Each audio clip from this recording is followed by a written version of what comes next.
Vamos mergulhar hoje no universo das relações. Fique com a gente em mais um episódio.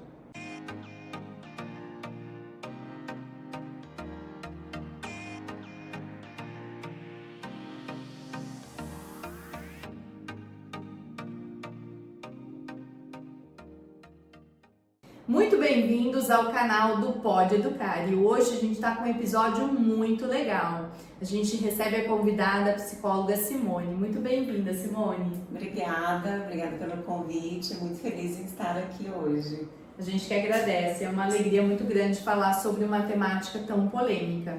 Fala pra gente, Simone, qual é a sua formação e a sua área de atuação? Legal. Bom, eu sou psicóloga há 19 anos de formação. Trabalhei com grandes empresas em Minas Gerais e São Paulo e fiz uma transição de carreira para a minha área clínica. Fiz uma especialização como psicanalista de famílias e grupos e é a minha atuação hoje, né? Então, eu também continuo trabalhando com empresas, levando saúde mental para as empresas, mas atendo de forma individual, casal, grupos e crianças, né? Na minha clínica também. E eu falo que a minha atuação é atravessada pela psicanálise, porque eu olho o sujeito com base no que ele construiu a vida ao longo da vida até o momento atual. É assim que a psicanálise nos mostra também, né? Que a gente é fruto de uma história que a gente construiu durante o nosso tempo. Sim. E a gente não foge dessas nossas histórias. Não tem como fugir, né, Simone? Não tem como fugir. Maravilha. E já que a gente se propôs a falar sobre relações, né, entre pais e filhos, quando você está na sua clínica, né, atendendo as famílias, o que mais aparece? Quais são as queixas em relação a isso? Então, é muito comum, né, na clínica, o que eu tenho percebido, observado, é uma confusão, um conflito entre controlar e educar. Porque muitas vezes a gente também se confunde nessa relação com nossos filhos, né? Mas essa confusão, né, ela vai de encontro quando você percebe que você pode ser um pai ou uma mãe que não quer levar a frustração, não quer que seu filho se frustre com algumas coisas. E a frustração, nós estamos falando de limites, né? Sim. Quando eu não ponho limite numa relação com meu filho, minha filha, a sensação que eu tenho é que eu não vou ser uma mãe boa ou um pai bom. Sim. E tem várias posições desse controle aí que eu tô dizendo, né? Colocar limites é realmente falar com eles. Por exemplo, que eles têm horário para dormir, que amanhã tem escola e não dá mais para ficar na internet, por exemplo, ou num jogo. Então isso é botar limite. O pai não está sendo ruim, né, em fazer isso. Isso é uma situação que precisa de uma correção já imediata, mas é uma negociação, uma conversa. Né? Botar limite não quer dizer que eu preciso sempre dar uma bronca. Eu posso negociar com clareza para esse filho ou para essa filha que ele precisa, né, parar de fazer para ir dormir. Então são situações e muitas vezes eu me pego enquanto mãe preocupada, será que eu vou ser uma mãe boa por botar limite nos meus filhos? Então, essa é uma situação de conflito entre ser bom e controlar. Botar limite, estou sendo boa, suficiente, boa para essa relação?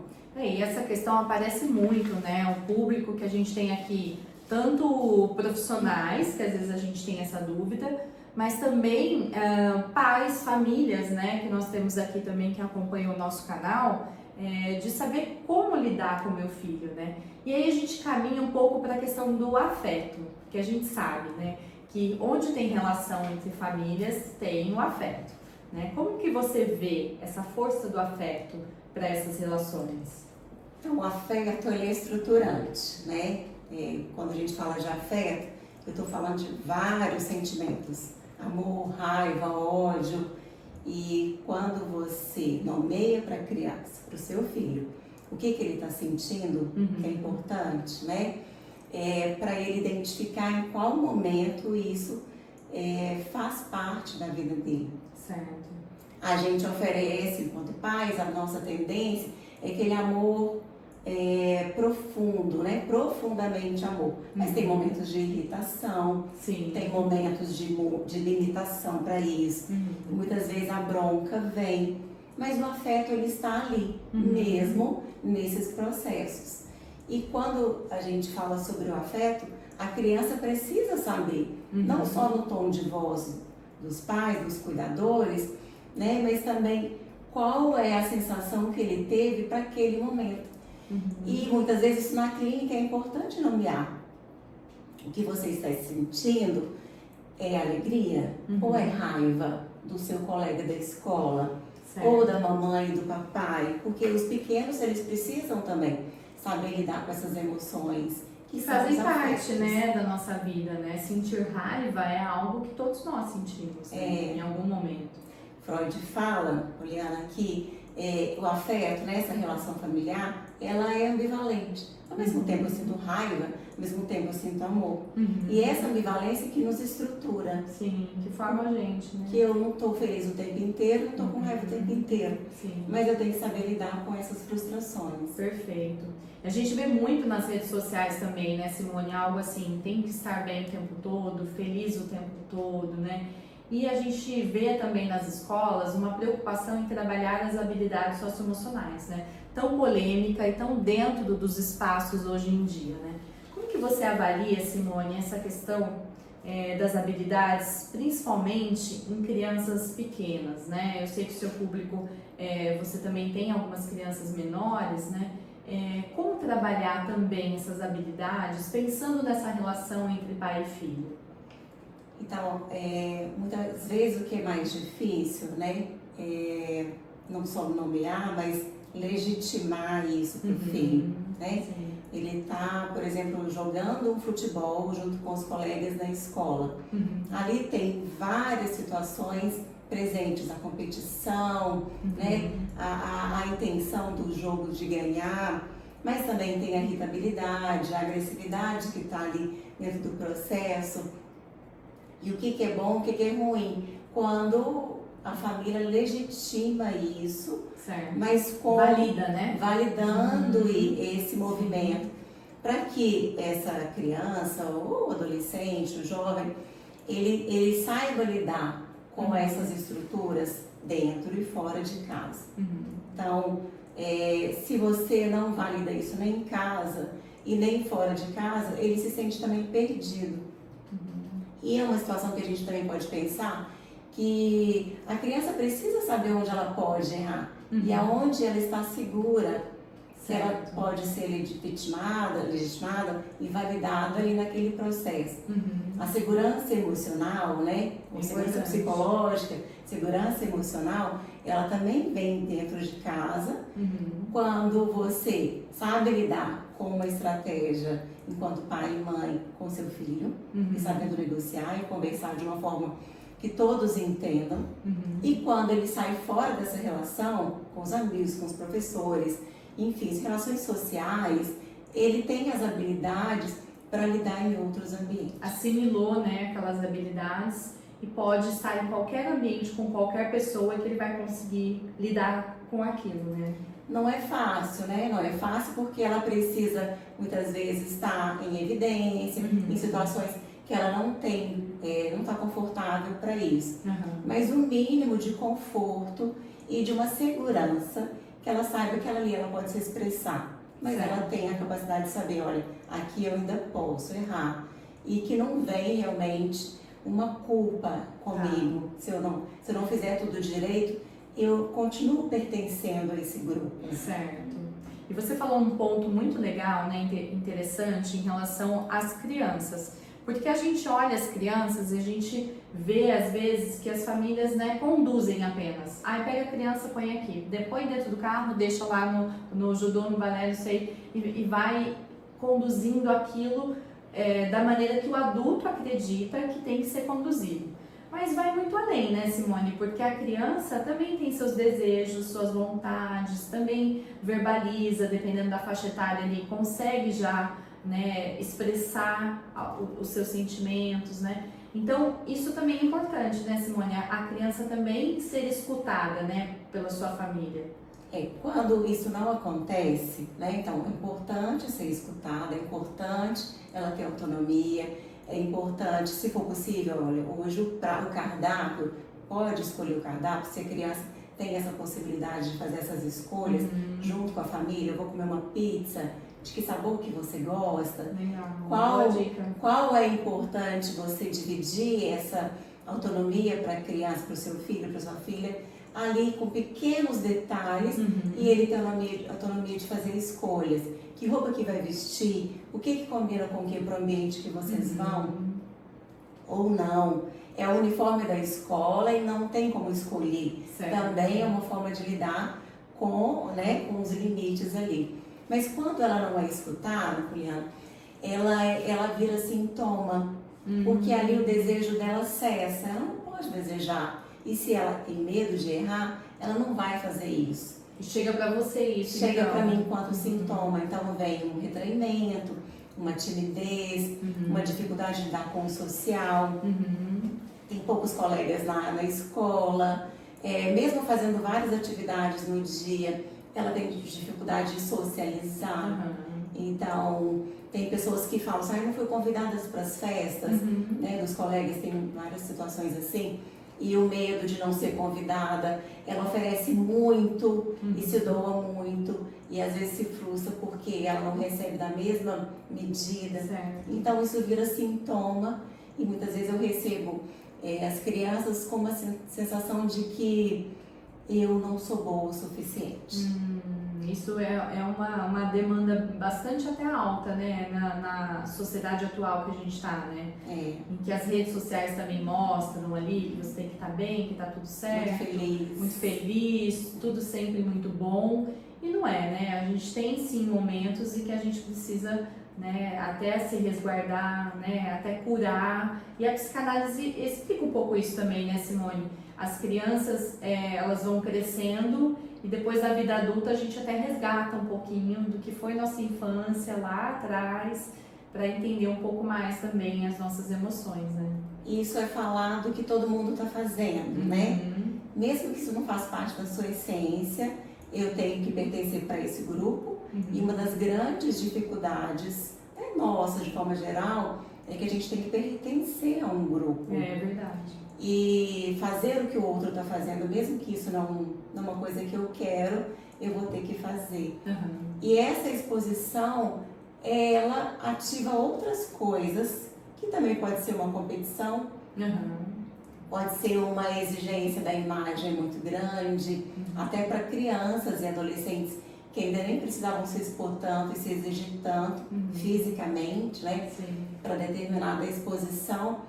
Gera muitos conflitos também com os pais em relação a isso. Tem muitos filhos que têm vergonha, têm dificuldade de lidar com os pais que ainda buscam na escola. Então, gera muita instabilidade também emocional, não só desses jovens, dessas crianças, mas dos adultos também. E às vezes a comparação também, né? Muita comparação. O que fez o que um pai fez, o que o outro fez. E quem não tem essa relação, né? Ou pais separados, por exemplo, que é muito comum, né? Numa relação de pais divorciados, de pais que têm guarda compartilhada, ou guardas unilaterais mesmo, quem é que vai buscar na escola? Ou às vezes até o avô que vai buscar na escola, os avós, mas tem também muita comparação nessas condições, porque cada um tem a sua história, como eu disse, e é muito particular. Mas se isso não for conversado de forma familiar, de uma forma mais aberta, vira problema, né? Vira situações que a gente silencia e não fala sobre isso. Tudo que vai guardando vira alguma coisa lá na frente, né? Então, vira sintomas. Sintomas, ótimo. Simone, para a gente já começar a encerrar o nosso episódio, que dicas que você daria para o nosso público, né? Tanto família, até mesmo profissionais que lidam, né, com situações como essas, emocionais, habilidades socioemocionais, né? E principalmente as famílias, né? Que dicas você daria para essa relação pais e filhos? Então, eu vou pensar na perspectiva do Erich Fromm, Tá. né? Ele fala sobre o amor maduro. Uhum. Então, quão é difícil, enquanto pais, né, fazer todo esse processo, sendo que também ele não foi, talvez, educado ou cuidado da mesma forma que ele cuida dos filhos. Certo. Mas quando a gente fala do amor maduro, é possibilitar, né, que você aprende com seu filho, seu filho aprende com você. Então, dicas que eu acho que são importantes, assim, para falar, é que quando você vai escutar seus filhos, você vai escutar de verdade. Escutativa. Sem dar bronca no início, sem ter uma resposta pronta. Certo. É estar ali presente. É ter aquela continuidade do contato. Ter tempo para o seu filho. Certo. A gente se vê muito e tá aí a ansiedade grande do brasileiro por questões de muitas telas, mas uma dica é a gente fazer uma limitação e ter tempo para relação familiar. Tempo de qualidade, né? Tempo de escuta, de qualidade, de proximidade, é isso. Uma coisa que eu acho importante também, Juliana, é estabelecer limites claros, né? O que é possível, o que não é possível dentro de uma relação. Certo. E mesmo explicar isso para quando está fora da relação, né? Fora de casa, na escola, socializando. Se acontecer alguma coisa que o seu filho, ou criança, ou pré-adolescente, adolescente, não gostou, não entendeu, trazer isso para uma conversa, se você tem abertura para esse tipo de conversa, trabalhar esses limites também com eles. Porque podem ser situações inusitadas. Eu tenho uma história de vida e ele tem um amigo com uma história de vida familiar diferente. E às vezes isso confunde um pouco. Quando eu trago isso para minha casa, para uma conversa com limites claros, fica bom para todo mundo. Sim. É importante então ter essa abertura, né, em casa, para que a criança, adolescente consiga então falar, né? E uma outra dica é que enquanto pais, que também se escutem, né? É verdade. Se escutem de verdade, que conheçam os seus limites, que façam terapia, para não se misturar nessa relação com o seu filho. Certo. A gente se olha e se vê em vários comportamentos com filhos e filhas. E é muito comum, porque nós estamos falando de uma relação de proximidade muito grande, né? Com um nível de afeto muito grande. Mas eu, enquanto pai e mãe, né, eu tenho que entender o que é meu, o que é dele ou dela. Que diz respeito à minha atitude e à atitude do filho. Né? Assim. E esses limites, eles são importantes, principalmente para os pais, porque no consultório, muitas vezes eu recebo a criança que está com um problema diverso ali, e o pai ele vai falar da história dele. E quem está precisando de falar, muitas vezes... É a criança. É a criança. Mas eu só escuto a história do pai e da mãe. Certo. Então é o pai e a mãe que também precisa se escutar para entender as dificuldades que tem para lidar com seus filhos. Certo. Então uma dica é, façam terapia, se escutem de verdade, para não se misturar realmente na relação com seu filho. Ai, perfeito. Eu, assim, sou fã. Acho que terapia todos nós tínhamos que fazer realmente. Para até compreendermos melhor o mundo, né? O mundo que a gente vive e onde a gente está, né? Bom. E é isso. Simone, olha, o público que está lá, né, acompanhando a gente, tá de repente se identificando com algum problema lá em casa, como que faz para procurar você? Quais são suas redes, contatos? Ai, que legal. Eu tenho um Instagram, psi.simonecoelho. Tem um site também, simonecoelho, né, .psi. E também pode me encontrar no meu telefone. Sim. 19-9998-7648. Então, olha, não fique remoendo aí, né, Simone, esse problema, não adie mais, já procure a Simone, venha resolver, eu acho que tudo vai ficar muito melhor, né? Simone, a gente agradece muito, em nome do Pode Educar, né? Hoje estou eu aqui, Poliana, mas em nome também de Elisa, que é minha parceira, mandar um beijo para ela, muito carinhoso. E agradecer, Simone, muito obrigada pelo seu carinho, seu tempo, sua dedicação aqui conosco. A gente é muito grata mesmo. Eu estou muito feliz de estar aqui, muito obrigada, né? O prazer é todo meu. Então, gente, ó, confira aí as redes da Simone, né? Já procure, a gente deixa aqui também para você no nosso canal. Acione aqui o sininho do nosso canal para receber sempre as notificações e siga a gente, tá bom? Muito obrigada, pessoal! Um super beijo, até o próximo!